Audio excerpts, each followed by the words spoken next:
بسم الله الرحمن الرحيم. جمال الوجود بذكر الإله، وتصفو الحياة بنور هدى. جمال الوجود بذكر الإله، وتصفو الحياة بنور هدى. وتطلب نفس له طاعة، ويبلغ سعد إلى منتهى. أعوذ بالله من الشيطان الرجيم. بسم الله الرحمن الرحيم. Alhamdulillah Rabbil Alamin, wabihi nasta'in. Sallallahu ala Muhammadin wa ala alihi tayyibin at-tahirin, washabil mayaminal muntajabin. Sore ini kita akan membahas tentang jalan menyampaikan kepada kesempurnaan dan kedekatan kepada Allah Subhanahu wa taala. Kita sudah menyelesaikan pembahasan tentang kesempurnaan nafs, bahwa nafs kesempurnaannya ada pada kedekatan kepada Tuhan, dan jalannya adalah ubudiyah, jalannya adalah kehambaan.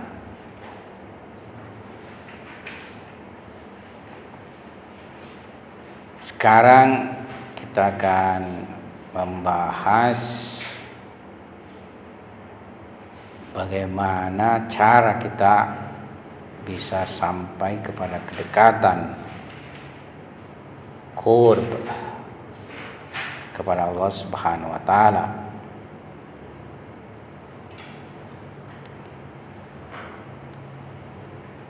Jalan yang menyampaikan tentunya adalah penyucian ruh,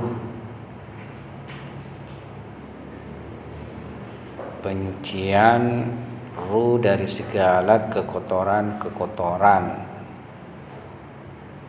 serta mengisi ruh dengan ibadah-ibadah.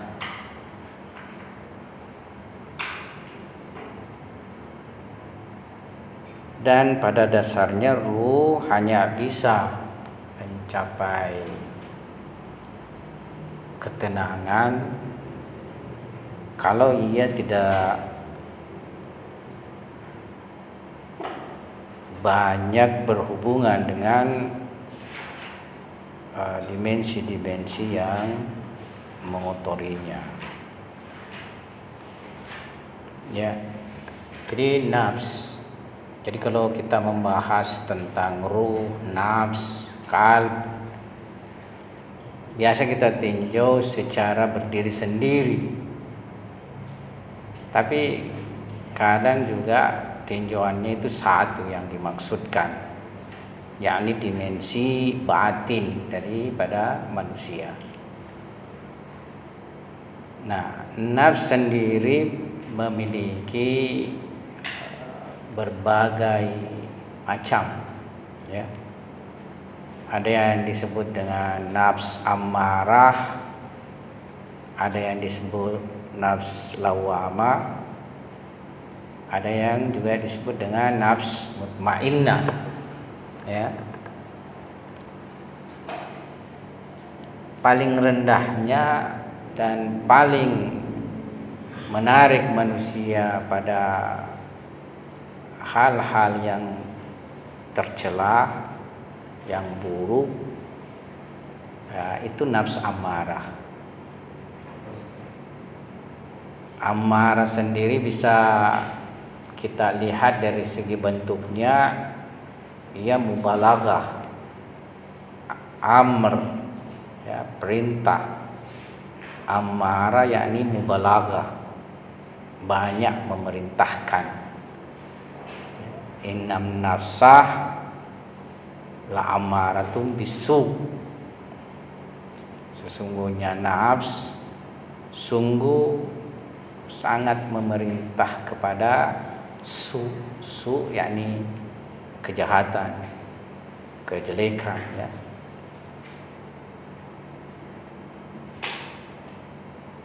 Dan sebagaimana kita sudah isyaratkan, wadah-wadahnya ini ya, yaitu nafs syahwat, nafs gadab ya, serta syaitaniyah. Jadi pada diri manusia dalam nafsnya ya terdapat sifat-sifat berhubungan dengan kebahimiahan, yaitu syahwat, juga berhubungan dengan kesabuiyahan, yaitu gadab ya, dan kesyaitaniyahan. Nah, bahimiyah ini sebagaimana sudah kita juga singgung ya, inilah yang mendorong manusia kepada hal-hal yang nikmat, yang lezat. Syahwat ya, istaha sendiri, istaha, syahwat itu satu akar kata, istaha yakni berselera ya, berkeinginan. Jadi kalau kita mengatakan istahaitu kaza misalnya, ya saya menginginkan makanan. Tetapi dia kalau memang tidak dijinakkan, tidak dikuasai oleh akal, batasnya tidak ada ya. Jadi keinginannya itu tidak ada batasnya terhadap kekayaan ya, terhadap kekuasaan, terhadap kebutuhan biologis ya. Jadi tidak ada batasnya.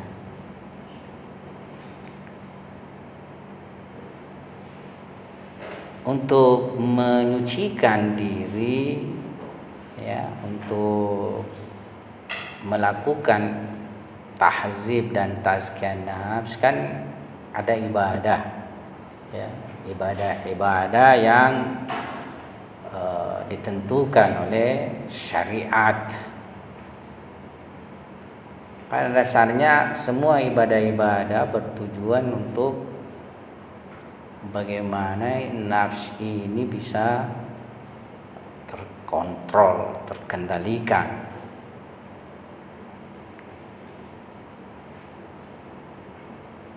Nah, pertama sekali yang datang pada manusia itu syahwatnya ya. Jadi yang pertama datang pada manusia itu syahwatnya. Kita bisa melihat fenomena misalnya masa kanak-kanak ya.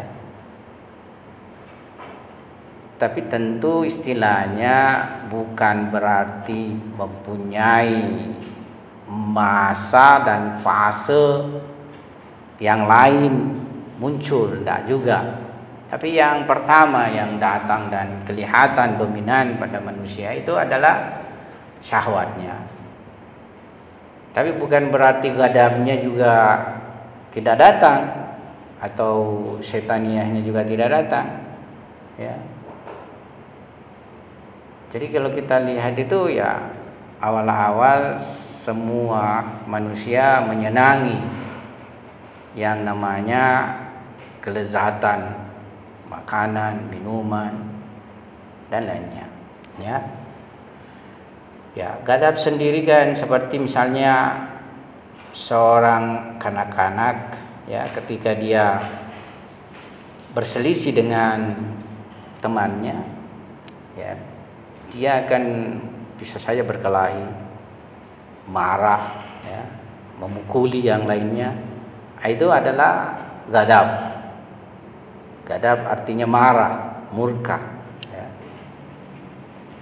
Syaitannya juga seperti itu. Makanya kadang kanak-kanak kalau kita tanya, dia tidak berkata jujur. Dia berbohong, dia mengelabui dan lain sebagainya. Jadi ini pas awal pertumbuhan manusia itu datang pada mereka syahwat-syahwat yang atau nafs, sifat-sifat nafs ya, sifat-sifat nafs yang mengajak kepada perkara yang buruk, perkara yang rendah. Tapi perlahan-lahan tumbuh akal, perlahan-lahan tumbuh akal. Juga di dalam lingkungan itu kan tertarbiyah kita, anak-anak tertarbiyah, terdidik oleh suasana baik di keluarga maupun di lingkungan. Jadi yang mungkin misalnya ya lampiaskan semua keinginannya itu tercegah dengan adanya kondisi baik di keluarga maupun di lingkungan. Ya. Tapi sekiranya tidak ada pencegahan itu, ya terlampiaskan semuanya itu, terlampiaskan semuanya itu. Ya. Makanya perlahan-lahan yang dilakukan dalam bentuk sembunyi-sembunyi, ya, tidak diketahui yang lain dan lainnya seperti itu. Nah, ketika akal sudah mulai tumbuh, ya, akal mempunyai pengenalan terhadap keburukan ini semua. Akal mempunyai pengenalan terhadap keburukan. Dan kemudian kalau misalnya ia hidup dalam sebuah lingkungan beragama, ya agama juga mengajarkan ya pengendalian dan pengontrolan daripada sifat-sifat buruk ini. Tapi toh ya semuanya berkembang, ya semuanya berkembang dan mengotori nafs, ya. Mungkin hanya segelintir manusia tidak pernah bohong, ya.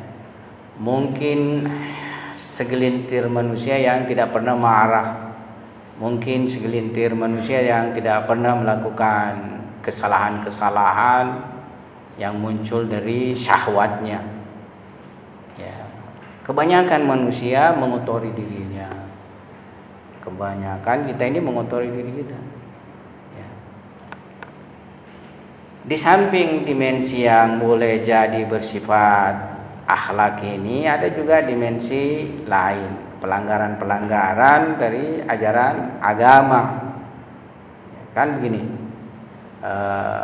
ibadah pada Tuhan itu pada dasarnya bentuk perealisasian akhlak manusia kepada Tuhan.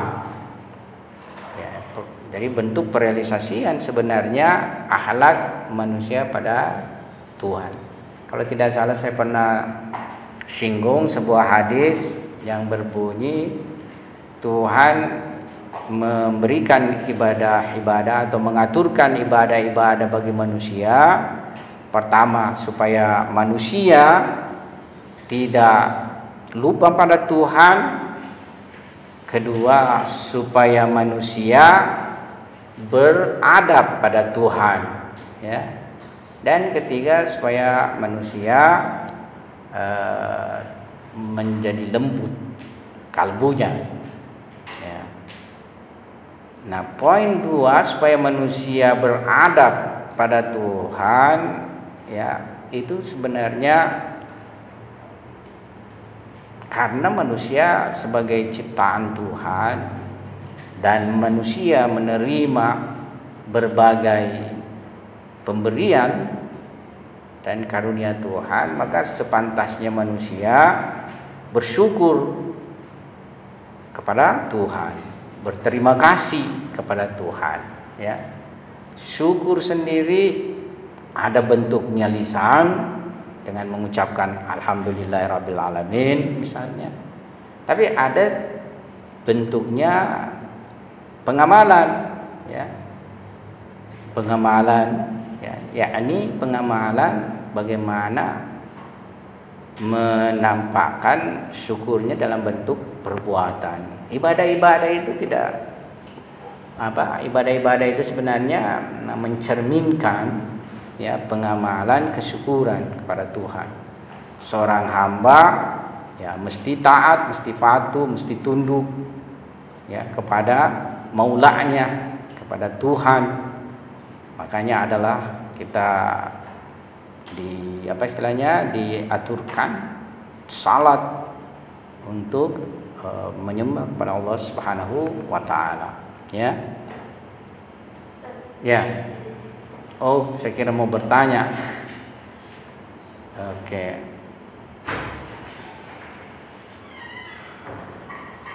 Nah,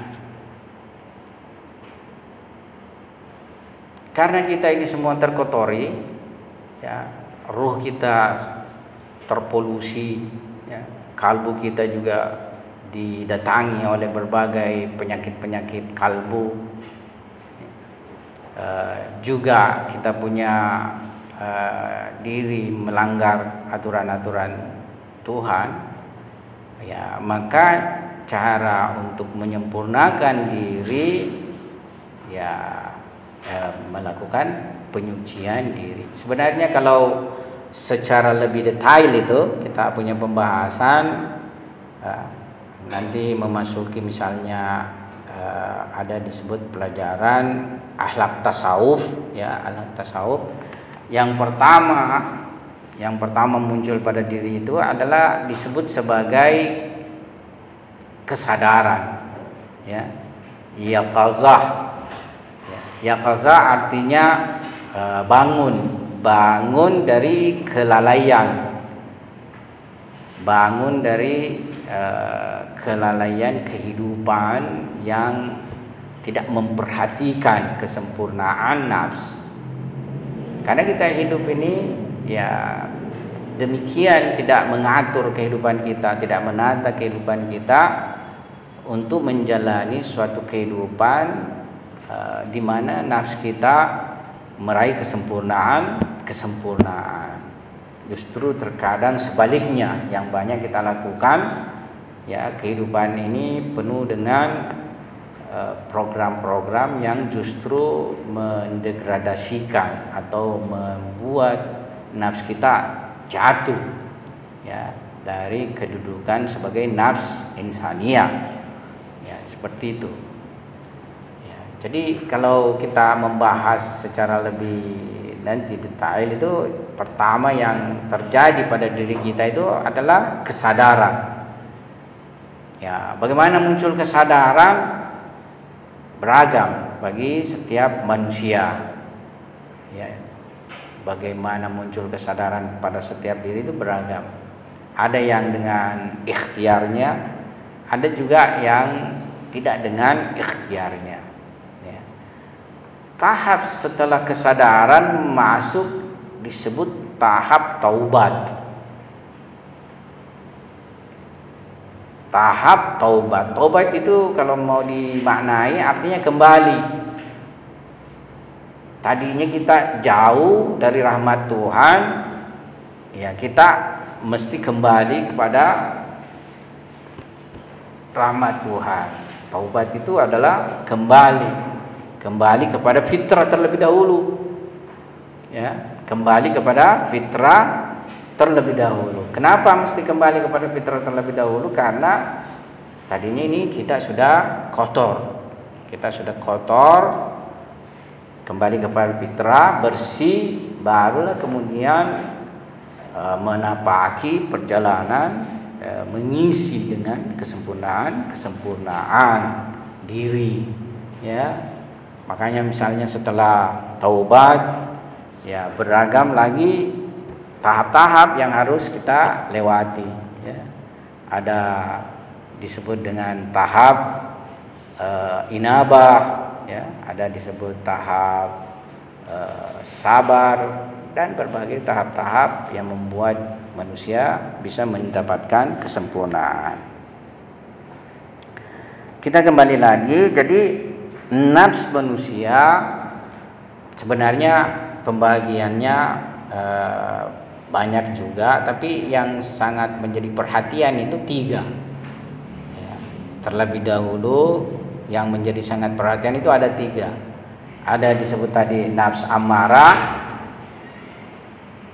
kemudian nafs lawamah, dan nafs mutmainnah. Ya. Tahap nafs ammarah sudah tadi kita jelaskan, ya, yaitu yang membawa manusia pada kedudukan dan kejatuhan dari keinsanannya, baik itu bentuknya bahimia yaitu seperti hewan jinak, ya, hewan jinak kerjanya makan, minum, tidur, persoalan biologis. Seperti kambing itu kita lihat, seperti kuda itu bahimia, yakni manusia mesti mengendalikan sifat-sifat bahimia ini, ya. Yang kedua sabuiyah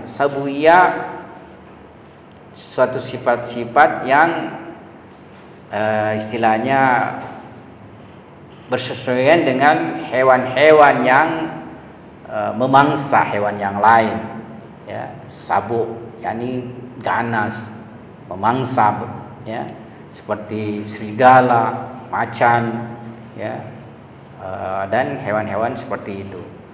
Ya, kalau manusia pada tahapan dirinya terdapat sifat sabuiyah, ya dia akan mudah, ya, mencelakai orang, menyakiti orang, ya, menzalimi orang lain, membunuh, bahkan sampai membunuh dan lain sebagainya. Ya, kalau syaitania, yaitu sifat-sifat sebagaimana setan mewas-wasi orang supaya sesat, ya, mengelabui, ya, menipu dan lain sebagainya. Jadi ini istilahnya pada diri kita, ya, harus dia disucikan, dibersihkan dengan jalan akal. Dan yang akal mesti memahami bahwa kalau kita tenggelam dalam suatu kehidupan seperti ini, ya istilahnya kerugian yang kita akan dapatkan, kerugian, baik kerugian dari dimensi duniawi maupun ukhrawi, ya, terlebih tentunya kerugian ukhrawi, ya. Dan syariat, jadi akal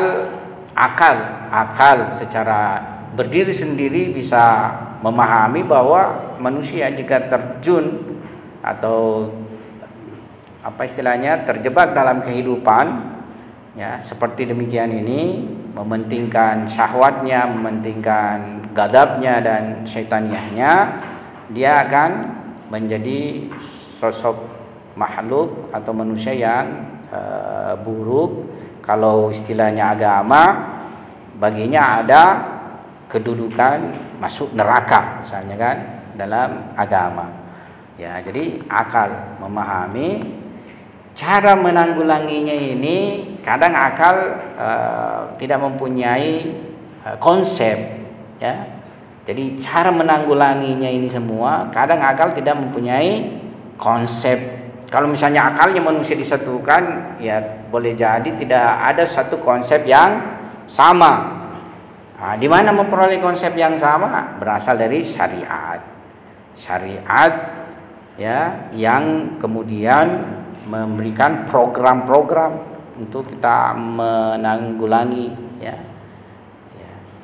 Misalnya syariat terhadap permasalahan makan, ya, makan dan minum, syariat mengatakan kulu washrabu wala tusrifu, kan gitu.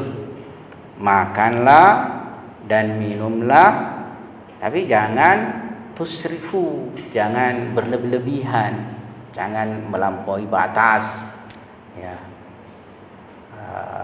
Atau misalnya makanlah makanan yang baik dan halal, ya, yang thayyib dan halal, ya. Tidak boleh makan baik ini maksudnya dari dimensi gizinya, tapi tidak halal, ya. Jadi syariat yang memberikan program kita seperti itu, ya. Tidak boleh makan dan minum secara berlebihan, tidak boleh makan meskipun baik tapi tidak halal, harus dia baik serta halal, ya. Dan hal yang lain, misalnya tentang biologis, permasalahan jenis kelamin, karena ya istilahnya kalau dia manusia atau manusia normal, ya berkembang juga itu dimensinya, dan pada fase usia muda itu tingkatnya paling tinggi, ya. Agama menganjurkan, ya, menikah, ya. Jadi orang yang sudah istilahnya sempurna dimensi biologisnya, menikah jalan keluarnya pertama. Tapi kalau tidak mempunyai kemampuan menikah, nah, jalannya misalnya berpuasa, ya, atau hal-hal yang mengurangi perhatian terhadap dimensi itu. Jadi agama yang mengaturkan kita demikian ini, ya. Ya, silakan tanya. Tadi Ustaz sempat mengatakan bahwa yang nafs itu apakah dia potensi yang sudah dimiliki oleh setiap orang? Nah, terus tadi katakan bahwa awal pertumbuhan itu misalnya nafsu syaitan, kalau nggak salah saya tadi. Nah, itu maksudnya penyebabnya itu apa, Ustaz? Nah, sehingga nanti kalau ada semisal dikotorin itu jalannya itu ke psikiatri nafs. Apakah penyebab untuk seseorang itu dia karena faktor keluarga dan sebagainya, itu seperti apa? Jadi pada dasarnya kan setiap manusia punya potensi itu, ya, punya potensi. Al-Quran juga mengisyaratkan, ya, wa nafsi wa ma sawwaha fa'alhamaha ujuraha wa taqwaha, itu di dalam surah Asy-Syams. Jadi ketika manusia sudah disempurnakan, ya, dirinya, nafsnya, ya, Tuhan mengilhamkan pada nafs itu fujur. Fujur adalah kecenderungan dan potensi kepada keburukan. Takwa kecenderungan serta potensi kepada kebaikan. Jadi dia dalam bentuk potensi. Nah, sebenarnya ada dimensi yang juga sangat mempengaruhi bagi manusia itu, yaitu tarbiyah. Tarbiyah artinya didikan. Jadi tarbiyah atau didikan itu juga sangat mempengaruhi manusia untuk tumbuh, ya. Kalau sekiranya manusia misalnya tumbuh sendiri itu tidak ada masalah. Dia bisa jadi seperti hewan, ya, dan tidak terlalu mempunyai misalnya pelanggaran, ya. Tapi karena manusia berada dalam suatu kehidupan masyarakat, ya, jadi tumbuhnya ini kalau dia tidak dididik, ya, dia akan menjadi suatu bentuk apa istilahnya sifat-sifat yang buruk. Jadi pada diri manusia ada sifat baik, ada sifat buruk, ya, kecenderungannya itu, dan kedua-duanya mesti dididik. Jadi seperti anak-anak, pada fase dia tumbuh, dia belum tahu itu perbuatan-perbuatan baik buruk. Cuma kalau dia selalu keluar dari dirinya dan ia tidak dididik, ya, pelan-pelan nanti perbuatan-perbuatannya itu akan masuk pada kategori-kategori, masuk pada kategori-kategori baik dan buruk itu, ya, seperti itu. Jadi kalau misalnya seorang anak, ya, dia tidak memahami kalau marah buruk, marah itu adalah buruk. Biasakan seorang anak kecil ada keinginannya tidak dipenuhi, marahnya terkadang perbuatannya membuat sesuatu yang sifatnya apa istilahnya merusak barang lah dan lain sebagainya, ya. Nah, disinilah peran bagaimana mendidik anak, ya. Kalau misalnya dia sering marah, nah, nanti ini mengkristal atau melekat pada dirinya menjadi sosok orang yang pemarah, ya. Tapi kalau dia dididik, kan ada orang itu mendidik karena salah mendidik, mau meredam marah, justru semakin menjadikan sifat ini tidak terkendali pada seorang anak. Ya, jadi di sini memang peran didikan itu sangat besar membentuk anak. Ya. Demikian pula sifat-sifat yang lain, ya, sifat-sifat jelek yang lain, bohong. Anak-anak itu pada awalnya dia tidak tahu itu bahwa bohong jelek, bohong-bohong saja dia. Ya.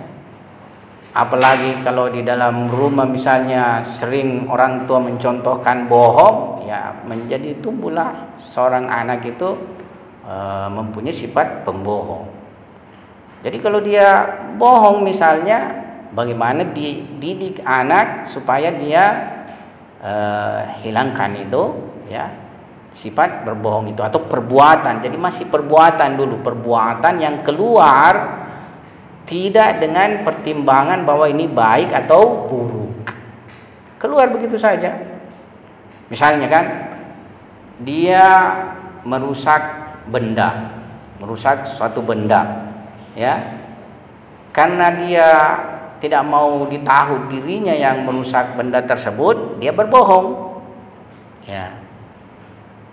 Kalau keseringan melakukan bohong, inilah yang nanti akan menjadi malaka pada dirinya sifat berbohong itu, ya. Demikian sifat-sifat yang lain.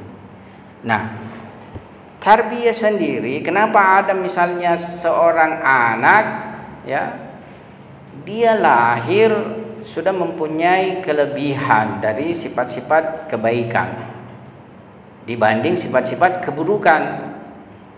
Dalam perspektif pendidikan Islam, ya, itu memang bukan ketika cuma sudah mewujud, ya, misalnya seorang anak itu dia mendapatkan didikan, tapi fasenya panjang,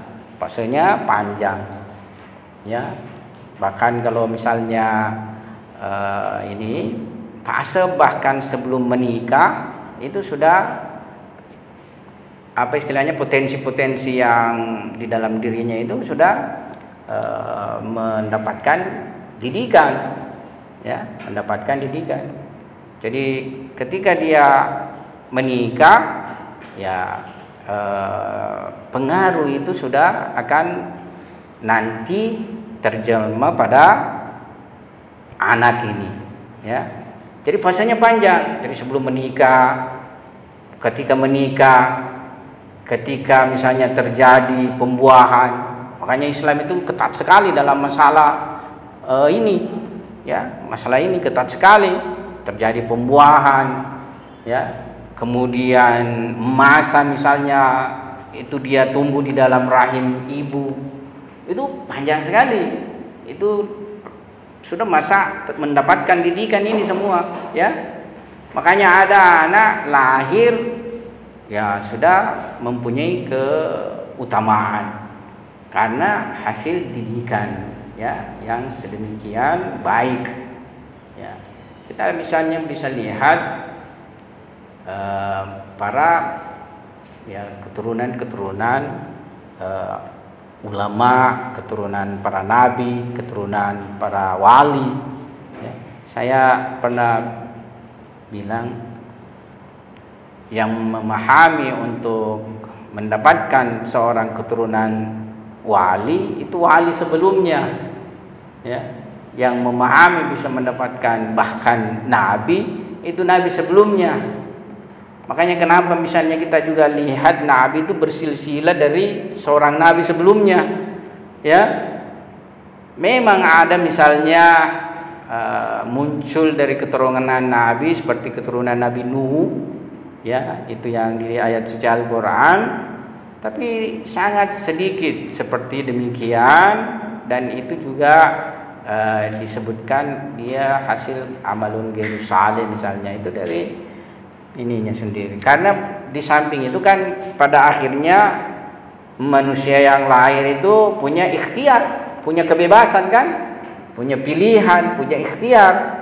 Jadi pada tahap tertentu perannya untuk membentuk dirinya sendiri ya terdapat andil yang juga besar.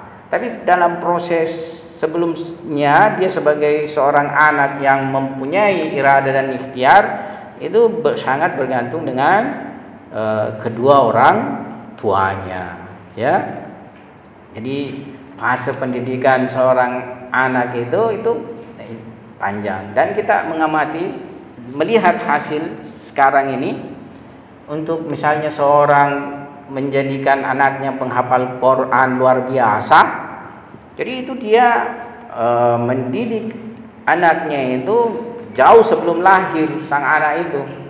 Jadi ibunya, ya, biasanya ibu yang sangat juga mempunyai pengaruh itu, pertama sudah memang mempunyai kecintaan kepada Al-Quran, tidak pernah lepas dengan membaca Al-Quran, ya.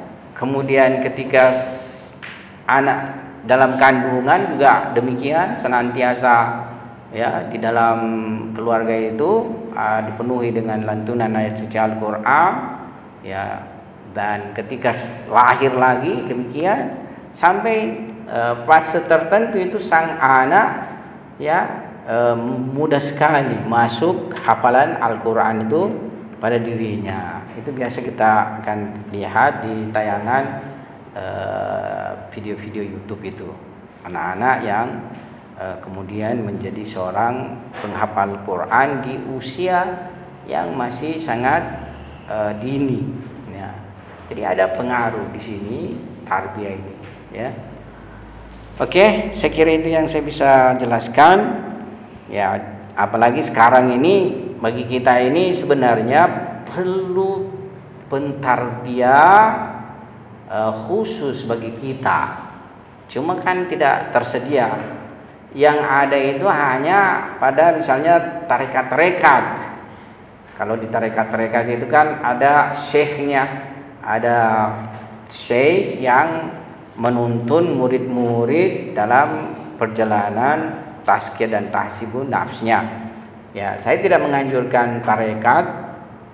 Saya sendiri tidak masuk pada salah satu tarekat karena ada kecenderungan tarekat hari ini juga mempunyai kekurangan-kekurangan setelah perjalanannya yang sangat panjang, ya, ala kulli hal.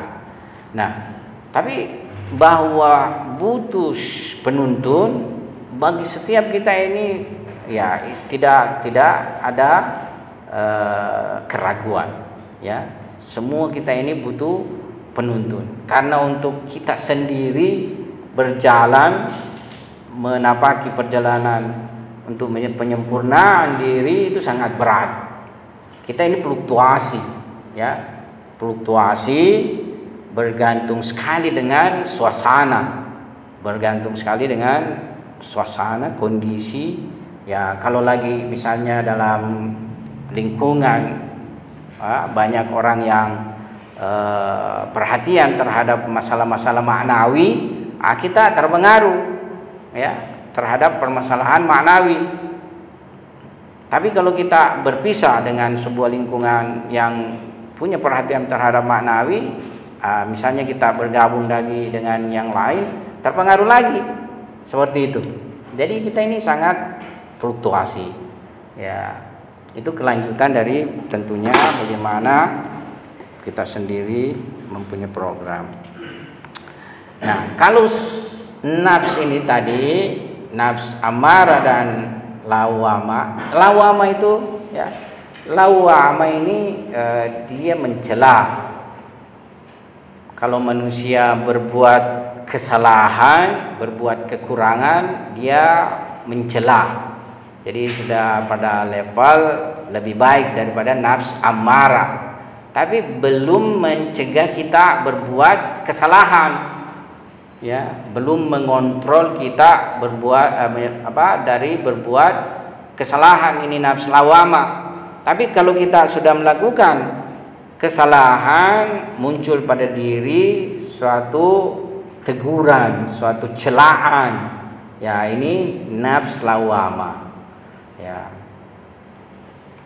Nah, nanti kita ini bisa tercegah dari perbuatan kesalahan kalau nafs mutmainnah ini yang istilahnya berkuasa pada diri kita. Ya, karena nafs mutmainnah itu sudah berada pada tahapan di mana manusia sudah mempunyai apa istilahnya ini ya, ketertarikan kepada hal-hal yang bersifat rendah. Ya, bahkan orang yang sudah sampai di nafs mutmainnah ini bahkan bisa melihat dampak dan pengaruh dari perbuatan-perbuatan dosa dan maksiat itu sendiri. Jadi dia sudah mempunyai penglihatan basirah terhadap dosa-dosa. Dia sudah menyaksikannya. Kan kalau akal kita ini ya, bahwasanya setiap dosa itu racun. Ya. Setiap mungkin juga bertingkat-tingkat racunnya. Tapi setiap dosa racun. Racun maknawiyah, racun batin, racun bagi ruh, ya. Nah, ada dosa misalnya sampai tingkat membuat mati kalbu, ya, membuat mati kalbu. Sekarang kalau kita orang berakal sudah paham, ya, tidak akan meneguk racun. Kan begitu, ya. Kalau kita ya berakal tidak mau meneguk racun yang membahayakan tubuh kan? Ya toh? Misalnya taruhlah baygon. Sekarang ada baygon, dulu itu disemprot, ya. Banyak sekali itu kejadian. Kalau patah hati minum baygon. Astaga. Itu banyak. Tidak tahu sekarang masih adakah kejadian-kejadian seperti itu. Kalau dulu-dulu ya sejoli patah hati minum baygon, bunuh diri, ya. Nah, jadi kita mungkin tidak mau meneguk baygon, bahkan dalam kadar yang sedikit misalnya, tidak mau meneguk baygon karena racun, ya. Demikian sebenarnya secara akal dosa-dosa itu racun, ya. Dan ada racun sampai tingkat mematikan kita punya kalbu, ya.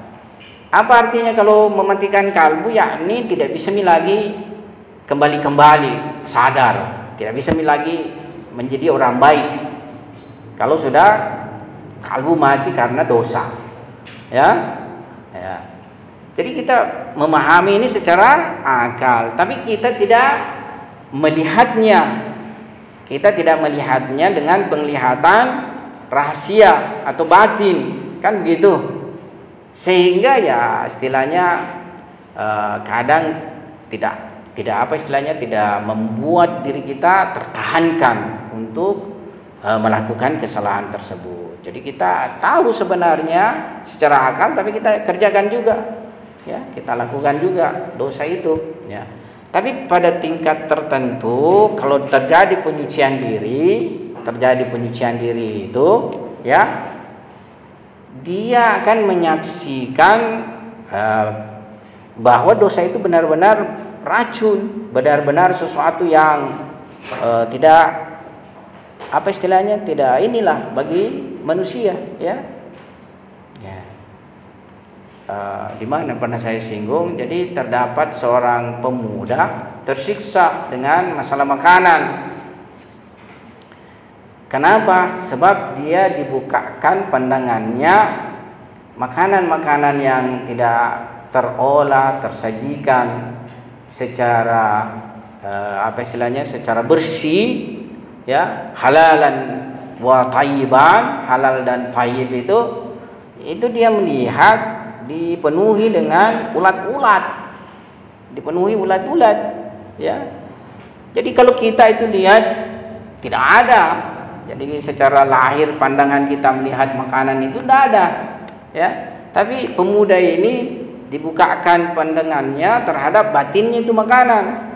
Jadi dia melihat, ya, justru terdapat ulat-ulat pada makanan tersebut, ya, tersiksa dia, ya, sehingga tentunya tidak bisa makan, ya, di sembarang makanan tempat, harus betul-betul yang baik baru dia bisa makan. Karena banyak makanan yang mulai pengolahannya, mulai dihasilkannya, diolahnya yang baik itu yang tidak punya apa istilahnya, sesuatu yang jelek dan buruk, ya, mulai dihasilkan. Misalnya dari harta apa dia dihasilkan, pekerjaan apa dia kerja sehingga dia menghasilkan uang. Oh, dia misalnya kerja seperti ini, ya. Jadi seperti kuli bangunan itu, ya, halal benar dia punya penghasilan misalnya, ya. Tapi ada biasa mereka juga kalasi kerja, ini juga mengotori penghasilannya. Jadi kerjanya kan mesti kerja, kadang banyak santai-santai, kalau tidak ada ya awasi, ya. Jadi memang susah. Ya. Jadi mulai dihasilkan, kemudian diolah lagi, itu harus benar-benar bersih, ya. Nah, jadi pada tahap tadi itu, ya, pada tahap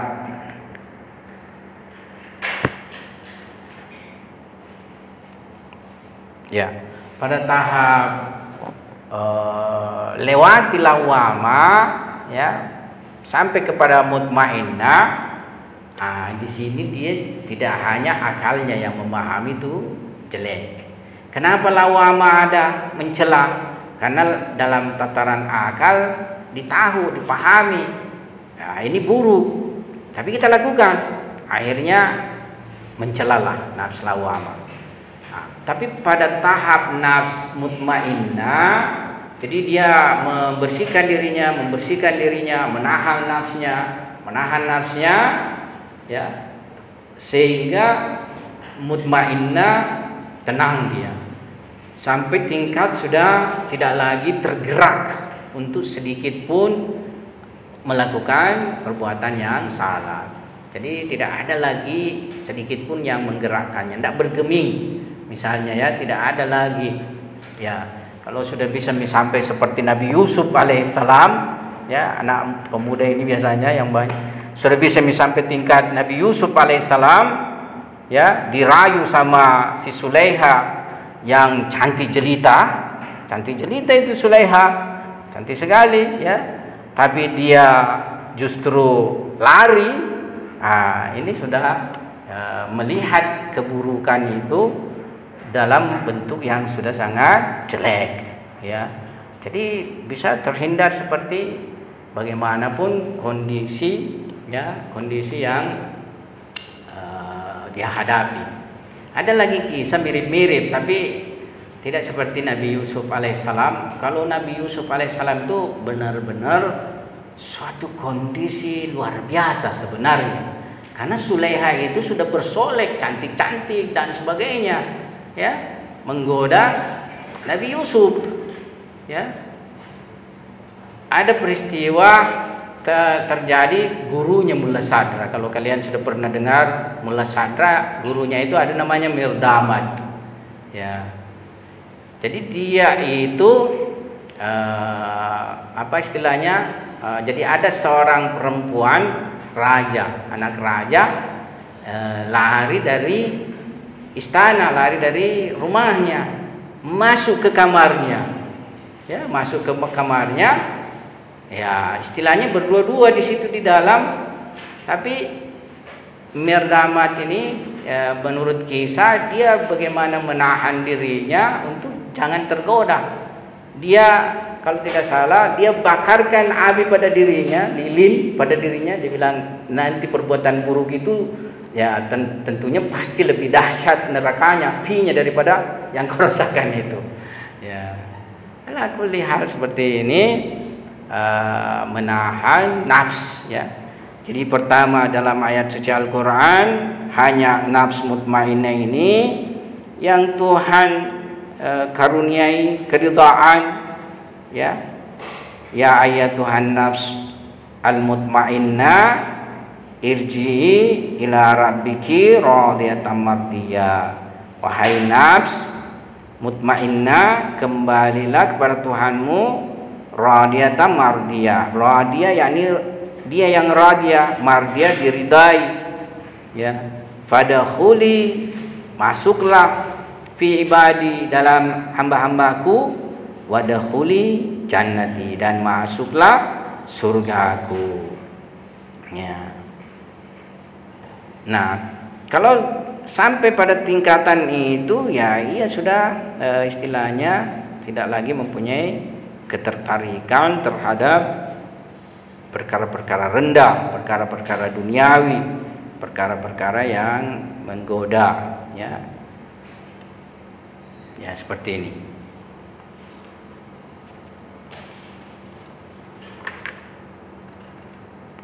Nah, sekarang kekhususan jalan ini. Ya. Di sini di dalam buku yang kita jadikan acuan ada 3 disebutkan kekhususan jalan ini. Pertama sempit. Sempit. Yang kedua pejalannya sedikit. Yang ketiga butuh pada jihad. Butuh jihad yang besar.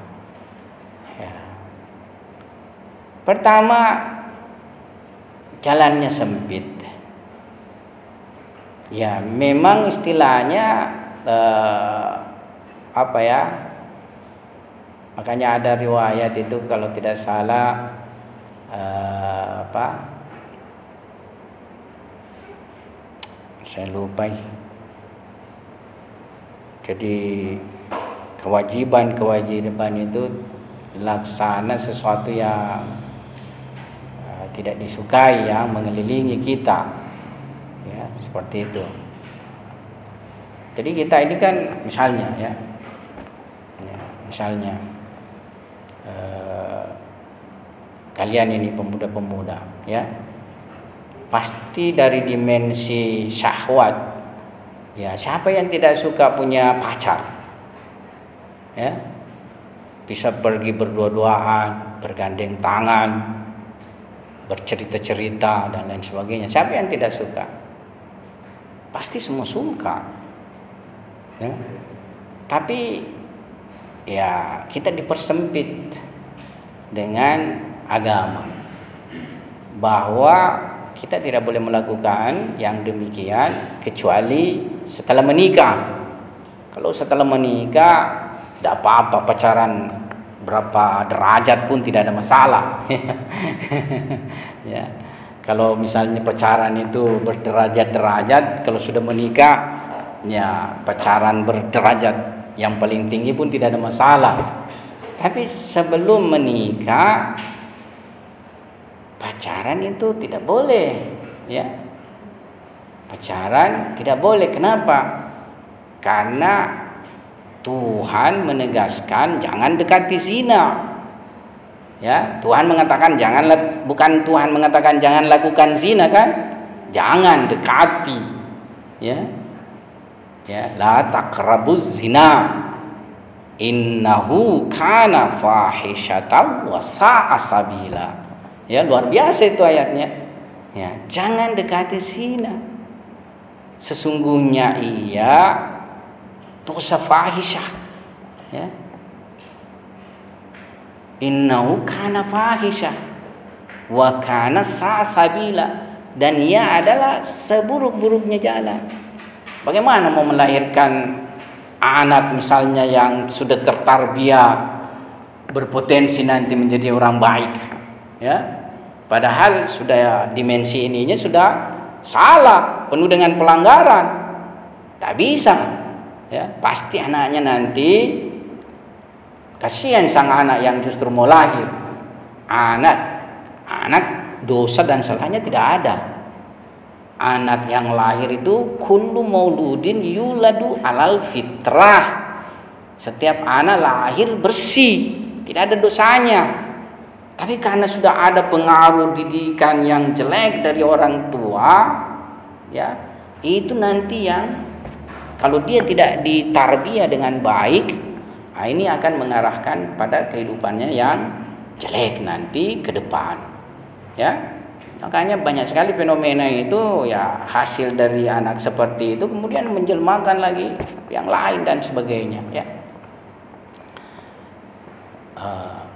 Jadi itu tadi, ya. Jadi seperti anak muda, dia sempit jalannya karena tidak boleh melanggar jalan yang syahwat ini, ya, syahwat yang tidak dikendalikan ini. Ya. Tapi bagi mereka yang tidak mau menyucikan dirinya, tidak mau membersihkan dirinya kan, no problem, ya dia tidak ada masalah. Mereka lakukan, lakukan apa saja. Ya. Sama misalnya juga mencari rezeki. Ya, kalau kita tidak boleh melakukan cari rezeki haram, ya. Harus mencari rezeki halal. Ada orang bilang yang haram saja susah kita cari, bagaimana bisa kita mau cari yang halal? Ya, akhirnya istilahnya ya dia juga pada akhirnya tidak ada jalan lain melakukan yang haram. Ya, tapi kita tidak, kalau mau menyucikan diri tidak bisa sama sekali. Haram 100% tidak boleh kita lakukan. Tetap harus halal. Ya, yang kita lakukan. Tapi sekiranya kita bisa melakukan kias, ya, kias dalam fikih. Kalian belum tahu mungkin kias itu seperti analogi. Analogi itu yakni misalnya melihat ada kesamaan, menghukumi sesuatu itu juga akhirnya sama, ya. Saya mau memberikan sebuah contoh seperti ini. Fuqaha kita bahkan di dalam Al-Qur'an juga sudah disyaratkan, ya. Makan bangkai haram, ya, makan bangkai haram. Tapi ada kondisi makan bangkai boleh dilakukan ketika daruri. Misalnya kalian di padang pasir habis bekal makanannya, ya, ketemu bangkai onta misalnya di situ, ya, tidak tahu bagaimana ada onta di situ, ketemu bangkai onta. Kalau tidak makan saat itu kalian mungkin jalan misalnya berapa jauh akan mati, ya, karena tidak ada makanan. Saat itu kalian bisa makan, tapi jangan setelah makan, oh ini mumpung ada bisa menjadi bekal, tidak boleh, ya, tidak boleh lagi kalian ambil. Wah ini mumpung masih ada nih enak-enak ini kita ambil lagi sebagian sebagai bekal, tidak boleh. Jadi kondisi itu saja kalian boleh makan, daruri, ya. Nah, saya mau kiaskan begini, ya. Kalau kita sebagai orang yang miskin sekali, ya, miskin sekali, kemudian tidak ada betul-betul apa-apa yang bisa kita makan dan bisa saja berapa hari kemudian mati, apakah kita bisa juga pergi mencuri? Kan begitu, ya, mencuri, ya. Ini tidak ada bisa lihat solusinya bahwa orang miskin yang hampir misalnya mati kalau tidak mencuri makanan, ya boleh. Ini belum ada saya lihat anunya ini. Tapi kan banyak kejadian. Tapi mungkin belum sampai tingkat kalau tidak mencuri mati. Tapi banyak kejadian orang memang benar-benar tidak ada lagi apa-apa, pergi mencuri misalnya, kasihan. Intong kita kasihankan juga, ya. Baru ini biasa yang ditangkap sama ya masyarakat, ditangkap polisi dan lain sebagainya. Ya, ada pencuri-pencuri kelas kakap, itu kelas teri tadi itu. Kelas kakap itu pencuri-pencuri ya, yang rumahnya mewah, mobil-mobil mewahnya berapa, rekreasinya luar negeri. Ini yang bagus ditangkap, toh? Ya. Ya, jadi pejalannya sedikit. Bukan pejalannya. Sempit jalannya. Kita untuk memperbaiki diri ya sempit. Ya. Tapi dalam sempit ini kalau terbiasa di dalam kesempitan, luas toh jadi rasa. Ya. Jadi kalau kita sudah terbiasa sempit, pada akhirnya luas juga. Coba kita pikir ya. Ya, dari sejumlah misalnya yang diharamkan Tuhan kan banyak yang halal, toh? Misalnya Tuhan haramkan anjing, babi, apalagi lah, ya. Kan yang halal banyak. Misalnya haramkan macan, ya. Mau makan macan kira-kira? Kan kita tidak makan macan, ya. Ular, gajah, ya, badak, ya. Semua ini tidak boleh kita makan, ya. Tapi kan dihalalkan kambing, sapi, ya, onta, kuda juga kalau ada yang makan kuda, ya, dan lainnya. Tapi kan dengan ini tidak ada yang terasa kurang dalam kehidupan ini dari segi makanan, cukup saja. Kambing misalnya, domba, ya, sapi, cukup saja. Ikan misalnya, ya, ayam misalnya dan lain sebagainya. Ya, jadi saya pikir kalau sudah kita memasukkan diri pada jalan sempit tersebut, luas juga terasa kemudian. Pekerjaan halal misalnya, pertama kita susah berpikir pekerjaan halal karena bayangan kita yang halal itu yang berpenghasilan besar-besar, ya, di mana kita misalnya sebagai seorang manajer kah, sebagai seorang apakah yang bergaji sekian, ya. Tapi kalau yang halal tapi bukan seperti itu kan banyak sekali, ya. Pergi jual sayur selesai halal, jual ternak, ya. Tapi pekerjaan yang selain itu banyak juga yang halal, pekerjaan ngantor, ya, dan lain sebagainya. Cuma saya sekarang ada yang saya memang melihat fenomena Indonesia ini repot sekali, memang repot sekali, ya. Tidak usah saya singgung, tapi pengalaman sudah repot memang. Mau berbuat usaha sendiri banyak tuh halangannya, banyak juga tantangannya. Ya. Nah, yang kedua, ya, karena memang jalannya sempit, pada akhirnya pejalannya sedikit. Ya, jadi sekian banyak ini manusia, pejalannya sedikit sekali. Ya, tidak ada yang mempunyai kemampuan menjalaninya. Ya, sampai-sampai seorang ulama besar, ya, dia mengatakan dari sekian banyak murid-murid yang dia ajar, ya, dari sekian banyak murid-murid yang beliau ajar itu bisa mungkin sampai ribuan. Kalau di sini berapa beliau sebutkan ini? Ratusan ribu kah? Ya. Jadi dari sekian banyak murid beliau ajar, beliau tidak dapati satupun yang mau menjalani jalan ini, ya. Sedemikian sedikitnya yang mau menjalani jalan ini. Jadi jangan pikir orang belajar agama mau menjalani jalan ini, ya. Tidak juga itu. Banyak orang belajar agama tidak menjalani jalan ini, ya. karena selesai sebagai ulama, sebagai ilmuwan agama, ya juga mencari apa istilahnya, justru ilmu agama jadi sarana mencari pekerjaan, mencari rezeki dan lain sebagainya. Bukan tidak boleh ya, bukan tidak boleh. Suatu waktu misalnya kalian dipanggil ngajar, dipanggil ceramah, bukan tidak boleh mengambil ini. Tapi ada orang meniatkan memang, ya, meniatkan memang untuk itu, beda itu, ya, meniatkan memang untuk demikian dengan diberi sebagai terima kasih, hadiah dan lain sebagainya, beda, ya. Atau misalnya dalam sebuah instansi ya sudah resmi, itu tidak ada masalah semua itu, ya.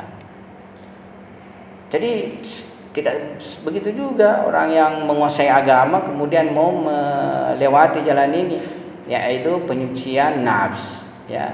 Yang banyak itu ya istilahnya hidup dalam kondisi lahir-lahir, ya, dan pertimbangannya mungkin bahwa ia masih bisa, insya Allah kebaikannya itu lebih besar daripada keburukannya nanti di timbangan akhirat misalnya, ya, seperti itu, ya. Nah, yang terakhir ya butuh tentunya kesungguhan, butuh jihad namanya. Jihad sendiri itu artinya kesungguhan. Meskipun kemudian istilah fikih jihad berperang di jalan Tuhan, kan. Kalau peperangan itu sebenarnya qital, bahasa Arabnya qital. Tapi jihad itu artinya kesungguhan. Tapi ketika masuk di fikih, kalau kita bisa mengatakan jihad, yakni berjuang, berperang di jalan Allah Subhanahu wa taala. Jadi butuh jihad. Bahkan jihadnya lebih besar daripada jihad yang lain, ya. Karena itu suatu ketika, ya, Nabi SAW menyambut satu pasukan datang dari peperangan, ya. Riwayatnya itu an Abi Abdillah alaihissalam anna Nabiyya sallallahu alaihi wa alihi ba'atha sirriyah falamma raja'u qala marhaban biqaumi qadaul jihadal asgar wa baqa alaihimul jihadal akbar, ya. Jadi Nabi mengutus sebuah pasukan. Tatkala pasukan itu kembali, Nabi menyambutnya mengatakan marhaban, selamat datang kaum, ya, yang sudah melakukan jihad kecil.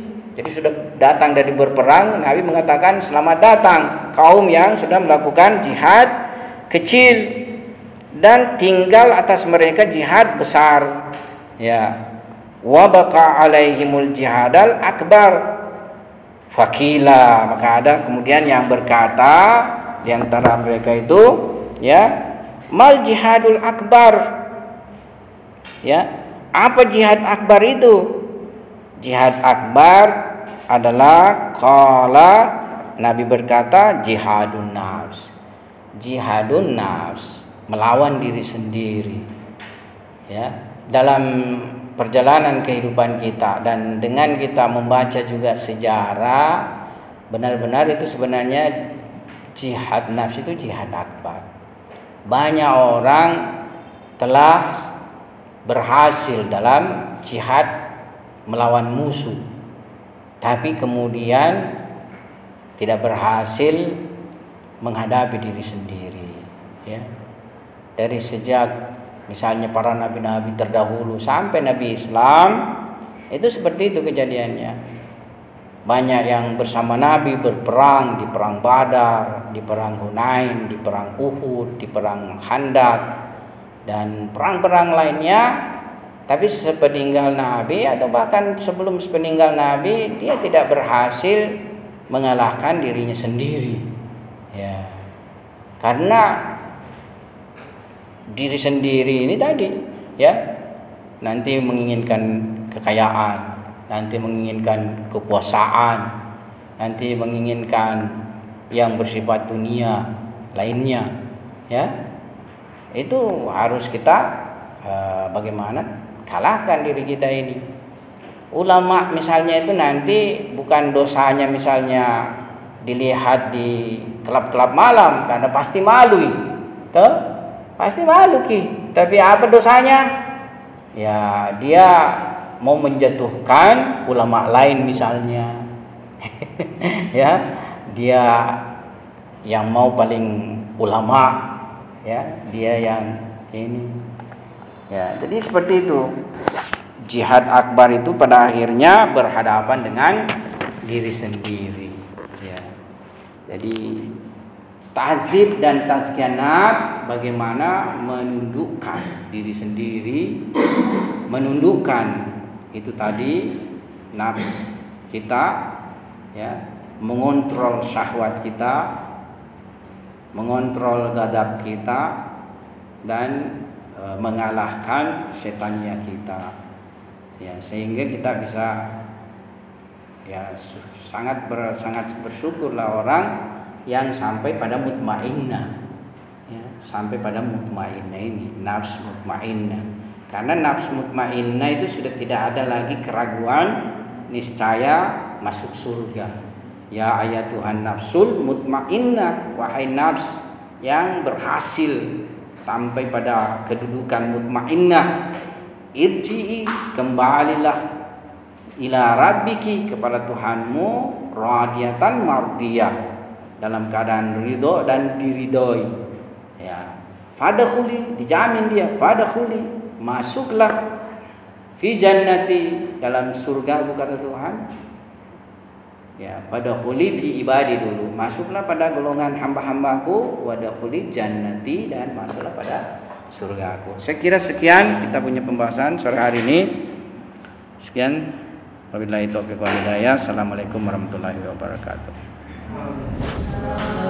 شغوف إلى ربه أحب رضاه أحب